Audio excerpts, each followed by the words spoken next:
Hi, and welcome to the Clever Hound Advanced Sparks team. Today's trick is going to be to have your dog hit the lights to turn the lights on or off. You have a couple of different options for how to do this. If your dog's tall enough, you can always just use your regular household light switches.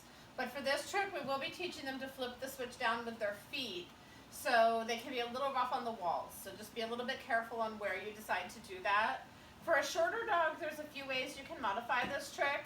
You might put a chair or something very stable right under your regular light switch, and then you could use that.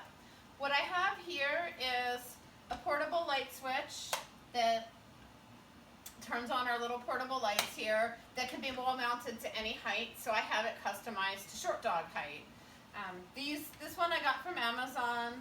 Another option that's a little bit less expensive but similar is this nifty little light switch plate that I found at the Dollar Tree. Again, they would just flip it down and then the light would go on, or if you have it the other way, then they could use that to turn it off.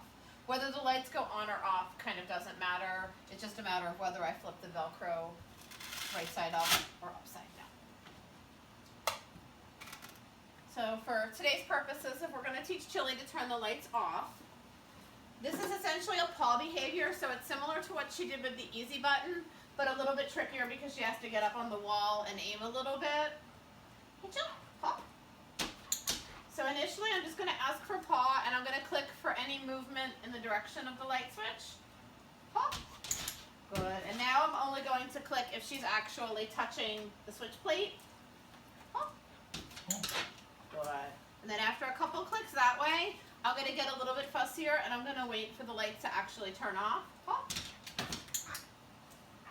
I lied. I didn't wait for the light to turn off, but that was a pretty good swipe there. Paw.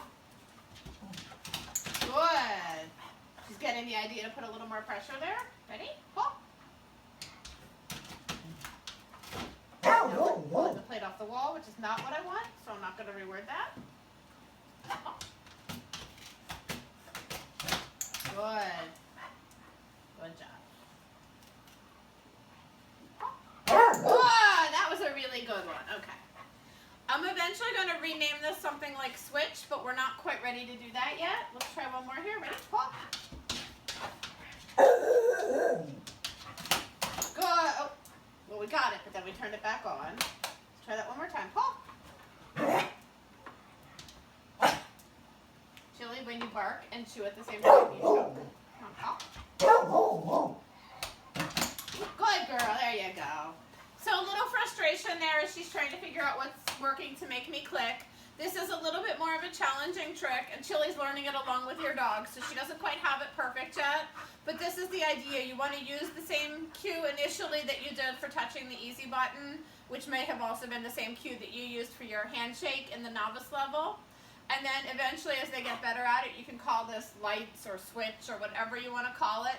And the way that you would do that would be to add the new cue, followed by the old cue, and then reward the behavior. And sooner or later, you won't have to say the old cue. Have fun with this. If you have questions about how to get an appropriate light switch set up for your dog, feel free to post them in the group, and I'll be happy to answer them. Have fun.